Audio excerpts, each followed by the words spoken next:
കൊടകര കുഴൽപ്പണ കവർച്ചാ കേസുമായി ബന്ധപ്പെട്ട് തിരൂർ സതീഷിന്റെ വെളിപ്പെടുത്തലിൽ ആരോപണങ്ങൾക്കപ്പുറം തെളിവുകളില്ല എന്ന് ഇ.ഡി.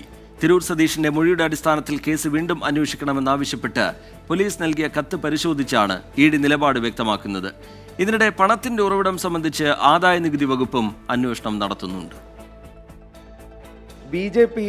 മുൻ ഓഫീസ് സെക്രട്ടറി തിരൂർ സതീഷിന്റെ മൊഴി എടുക്കാതെ ഇ.ഡി. കുറ്റപത്രം സമർപ്പിച്ചത് വിവാദമാകവെയാണ് വിശദീകരണം. തിരൂർ സതീഷിന്റെ വെളിപ്പെടുത്തലിൽ ആരോപണങ്ങൾക്കപ്പുറം തെളിവുകളില്ലെന്ന് ഇ.ഡി. വ്യക്തമാക്കുന്നു.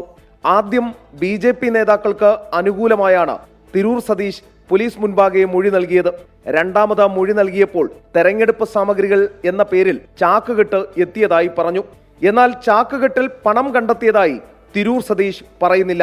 ചാക്കുകെട്ട് എടുക്കാൻ വന്നവർക്ക് 10,000-ഉം 20,000-ഉം നൽകി എന്ന് മാത്രമാണ് മൊഴിയെന്നും ഇ.ഡി. ചൂണ്ടിക്കാട്ടുന്നു. തിരൂർ സതീഷിന്റെ മൊഴി ഉൾപ്പെടുത്തി കേസ് വീണ്ടും അന്വേഷിക്കണമെന്നാവശ്യപ്പെട്ട് പോലീസ് ഇ.ഡിക്ക് നൽകിയ കത്തിന്റെ അടിസ്ഥാനത്തിലാണ് ഏജൻസിയുടെ നിലപാട്. ഇതിനിടെ പണത്തിന്റെ ഉറവിടം സംബന്ധിച്ച് ആദായ നികുതി വകുപ്പും അന്വേഷണം നടത്തുന്നതായി സ്ഥിരീകരിച്ചിട്ടുണ്ട്. ഹൈക്കോടതിയിൽ ആദായ നികുതി വകുപ്പ് ഇക്കാര്യം വ്യക്തമാക്കി. അതേസമയം പണത്തിന്റെ ഉറവിടവും രേഖകളും ഹാജരാക്കിയാൽ കവർച്ച ചെയ്യപ്പെട്ട തുക ധർമ്മരാജന് തിരികെ ലഭിക്കും എന്നാണ് വിവരം. പ്രതികളിൽ നിന്നും റിക്കവർ ചെയ്ത പണമാണ് തിരികെ ലഭിക്കുക.